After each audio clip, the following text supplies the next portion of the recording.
Mesdames et messieurs, bonsoir. Tout le plaisir est pour nous de vous retrouver sur votre émission Tour d'Horizon.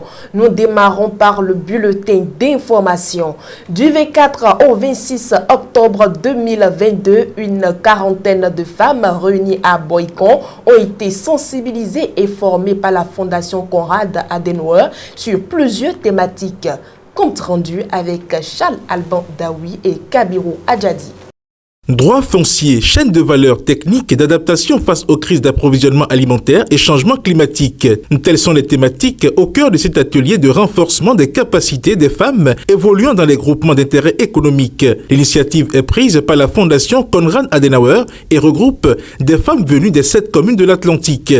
Notre objectif est de sensibiliser et former les femmes des groupements d'intérêt économique et coopératifs en leur apportant des outils et les techniques pour une autonomisation économique et une résilience face aux crises exogènes et de dérèglement climatique. Structuré autour d'échanges et de discussions, cet atelier de 2 jours réunit des compétences qui vont former les bénéficiaires en développant au total 7 communications. Durant les 2 jours, les échanges et discussions se focaliseront sur les crises géopolitiques d'approvisionnement alimentaire et les adaptations locales, les problématiques des droits fonciers des femmes, les chaînes de valeur agricoles, la construction de la résilience des femmes face aux crises, l'autonomisation économique, le leadership, la participation, le marketing et communication, les techniques de production et d'adaptation au changement climatique.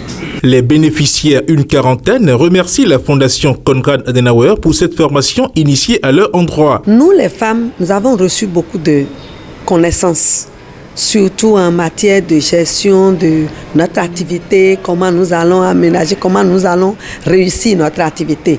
Mais toutes ces connaissances que nous avons reçues, nous irons appliquer dans nos ménages, alors que nos maris ne sont pas informés. Donc aujourd'hui, ce que nous voulons est que la Fondation s'oriente un peu aussi dans l'éducation des hommes. 2 groupes de femmes sont concernés par cet atelier. Après la formation des femmes GIE de l'Atlantique, c'est le tour des femmes des groupements d'intérêt économique du département du Zou. Sur un autre volet à présent, plus rien ne va à la gare routière de Wando. L'impraticabilité du site va du mal en pire.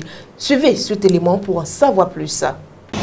La gare routière de Wando est désormais vide. Comme un seul homme, tous les chauffeurs ont décidé de quitter cet enfer professionnel. Et la situation à laquelle nous vivons ici, c'est vraiment déplorable. Et ça fait pitié. En effet, fréquenter cette gare, c'est s'engager dans un chemin de croix que chrétiens, musulmans, animistes font au quotidien. Le supplice est devenu très douloureux et comme les clients refusent d'y mettre les pieds, les chauffeurs ont gagné cette rue qui dessert le parc. C'est donc ici qu'ils chargent et déchargent depuis quelques jours les passagers. Avant de choisir ce site, la mairie devrait recueillir notre avis afin de savoir comment aménager l'endroit. S'ils nous avaient consultés, on leur aurait fait d'autres propositions. Nous sommes sortis du parc parce qu'à l'intérieur, il est impossible de charger les passagers.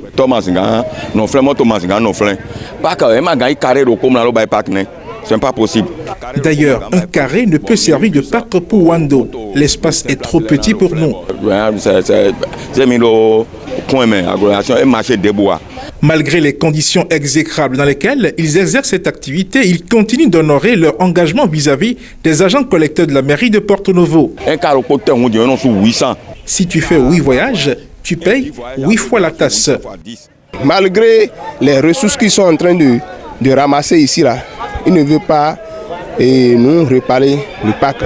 Le transport de passagers entre Cotonou et Porto Novo est quand même une activité dont la municipalité de Porto Novo tire une partie de ses ressources propres. Qu'est-ce qui rend si difficile l'aménagement d'une gare routière digne du nom dans le 5e arrondissement de Porto Novo? C'est la fin de cette première rubrique de votre émission Tour d'Horizon. La suite, c'est après cette pause.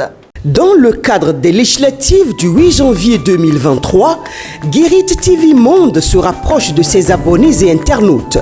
Le leader des Web TV installe donc ses antennes régionales dans tous les départements du Bénin. Pour vos différentes activités, plus de soucis à vous faire. Pour plus d'informations, appelez le 229 91 19 10 10. Guérit TV Monde, le leader des Web TV. Chers amis internautes, nous retrouvons à présent Massa Gaspard Adjamoussi pour la chronique du jour. Audit en cours de la liste électorale informatisée. Un acte de transparence. Les partis politiques de l'opposition l'ont exigé depuis un moment. L'audit de la liste électorale informatisée était en effet l'une des exigences des leaders de l'opposition béninoise. Ils ont fini par avoir gain de cause, puisque cette demande ou cette exigence leur a été finalement accordée. Depuis quelques jours, cet audit est en cours à l'Agence nationale d'identification des personnes ANIP. Des responsables des partis politiques, tant de l'opposition que de la mouvance, avec des experts en informatique de leur choix, sont depuis la semaine dernière dans les murs de l'ANIP. L'objectif est de procéder à la vérification des outils et des algorithmes choisis par l'institution dans le cadre de la confection de la liste électorale informatisée. On peut croire que c'est parce qu'ils sont convaincus de la transparence qui caractérise le travail qui se fait à l'ANIP dans le cadre de la réalisation de la liste électorale informatisée et qu'ils n'ont rien à se reprocher au peuple que les responsables de l'ANIP ont accepté ouvrir leurs portes. Les portes de l'institution aux leaders politiques, aux députés et aux informaticiens des partis politiques. Plusieurs fois évoquées au cours des séances d'échange avec les partis politiques légalement enregistrés au Bénin, la question de l'audit de la liste électorale informatisée concédée aux acteurs politiques, toutes catégories confondues, est un acte de haute transparence qui va certainement rassurer surtout les partis politiques se réclamant de l'opposition et permettra également l'instauration d'un climat de paix et de confiance dans le cadre des élections législatives. Sans préjuger des conclusions et résultats de cet audit, l'espoir de tous est que cela contribue à dissiper les inquiétudes des concitoyens qui jusque-là, à tort ou à raison, restent encore sceptiques quant à la fiabilité de la liste électorale informatisée. Les exigences, les réclamations et autres récriminations de l'opposition sur le déroulement du processus électoral dans le cadre des législatives ne concernent pas que la liste électorale informatisée. Mais il est admis presque par tous que le premier paramètre qui peut permettre de crédibiliser un processus électoral,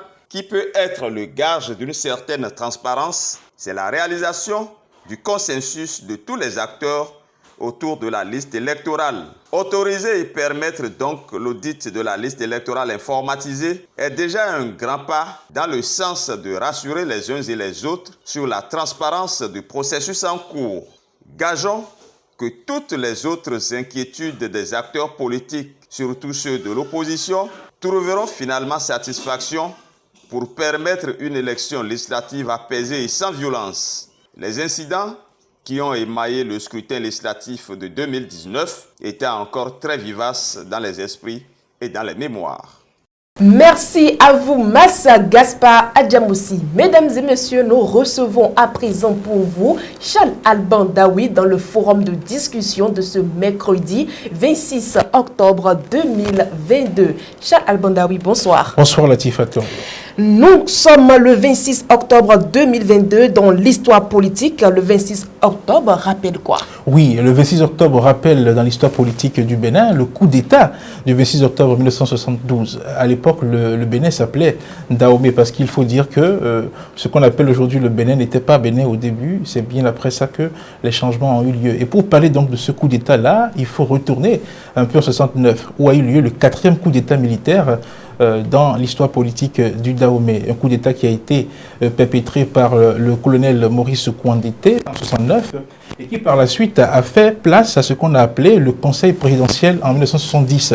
Ce Conseil présidentiel-là, il faut rappeler, qu'il était composé de 3 personnalités, à savoir Hubert Kotoko Maga, Justin Tometi Aromandegbe et Sourou Migan Akwiti. Il avait été entendu que ces 3 personnes-là allaient diriger le pays de façon successive et rotative. C'est-à-dire que quelqu'un prend le pouvoir, il fait un mandat de 2 ans et quelqu'un d'autre prenait la relève. Et donc, ils avaient démarré par le président Hubert Kotoko Maga qui a fait de 70 à 72.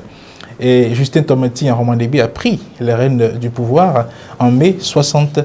2012. Donc, il faisait donc 5 mois d'exercice du pouvoir quand ce coup d'État-là est intervenu et a été commandité par le commandant de brigade, Mathieu Kérékou. À l'époque, il était commandant de brigade. Et donc, ça a eu lieu le 26 octobre.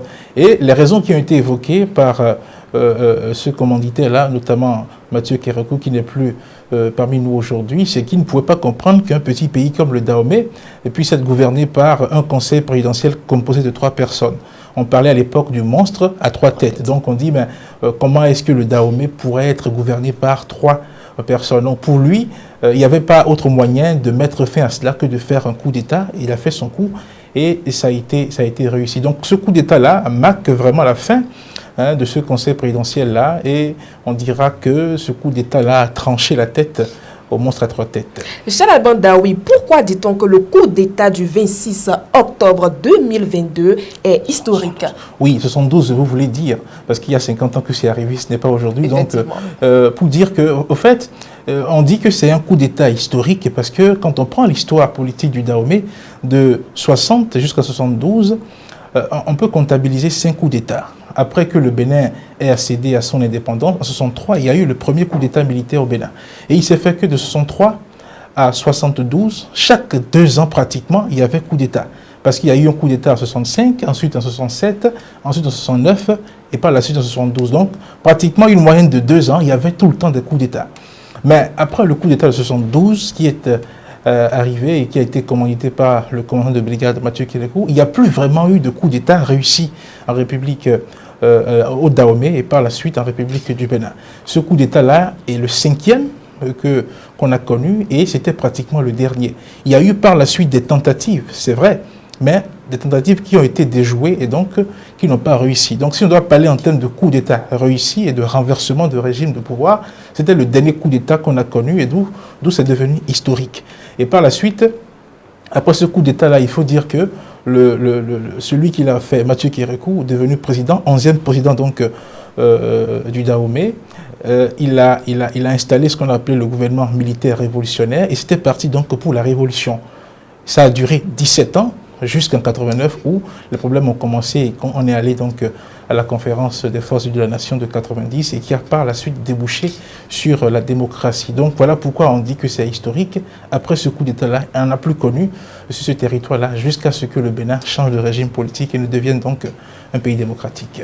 Charles Alban Daoui, nous allons nous en arrêter là pour aujourd'hui. Merci pour votre intervention. C'est moi qui vous remercie. Mesdames et messieurs, ainsi prend fin le forum de discussion de ce 26 octobre 2022.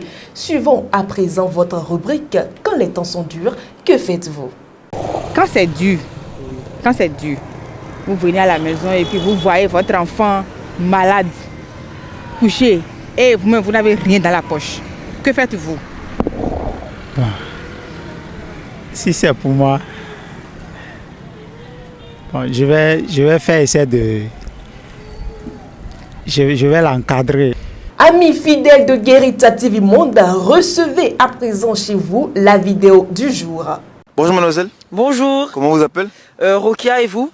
Moi c'est Arnaud. Alors j'aimerais savoir, quelle est la pire bêtise que vous avez faite dans votre vie? La pire bêtise, le plus gros truc, vraiment le truc le plus bizarre. Non, je peux pas dire ça, c'est trop grave. Non, allez-y, lâchez-vous, c'est rien qu'un micro-trottoir, voilà. Je sais pas, j'hésite, mais... Allez-y. En fait là, j'ai trompé mon ex. Oh Seigneur, quelle humiliation. Trompé? Oui. Tout le monde trompe, non? Mais je suis allé un peu fort quand même. Fort, c'est-à-dire? Je suis sorti avec son père et son grand-père. Jusqu'à quand, Seigneur? Jusqu'à quand, Seigneur? Mais pourquoi vous êtes étonné? Quoi? Bah c'est ça, j'ai dit...